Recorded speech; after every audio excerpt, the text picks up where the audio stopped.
Much for joining us today. So FBI Director Chris Wray, he's set to testify at this hearing on Wednesday. What can we expect?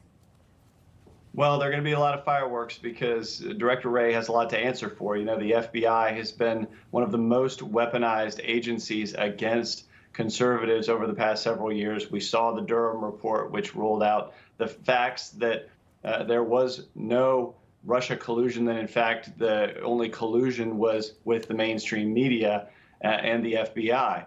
So Wray has got a lot to answer for there. He's got to answer for the targeting of Catholics in Richmond, the targeting of parents in Northern Virginia, the investigation into Hunter Biden and exactly what is happening with that and whether there was interference in that investigation. So there are going to be a lot of fireworks. Yeah, and just the New York Post report over the weekend, the Justice Department admits that all of a sudden it might delay the Hunter Biden plea deal because of these accusations against Attorney General Merrick Garland that he basically lied to Congress about his involvement in that investigation. Do you expect that to be brought up? Hunter's supposed to plea in a couple of weeks on July the 26th. Yeah, absolutely. And that plea deal came out shortly after information about the FBI's abuses in that case. So there is a question about the timing. There's questions about whether that plea deal should be allowed to go ahead. Because we do have questions for AG Garland. He's scheduled to come in later in the fall, but we're going to have those questions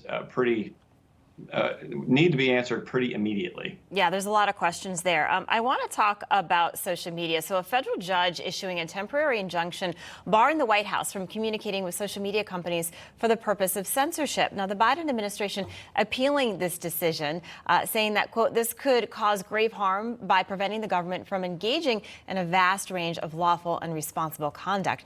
What harm is caused by the government not being able to censor social media accounts? Well, they just pretty much showed their hand here where they've admitted that they want to work with the social media companies to censor conservative viewpoints. It's an admitting what they've been doing all along. So we have these social media companies who have been really part of this censorship effort. We've had the FTC commissioner in.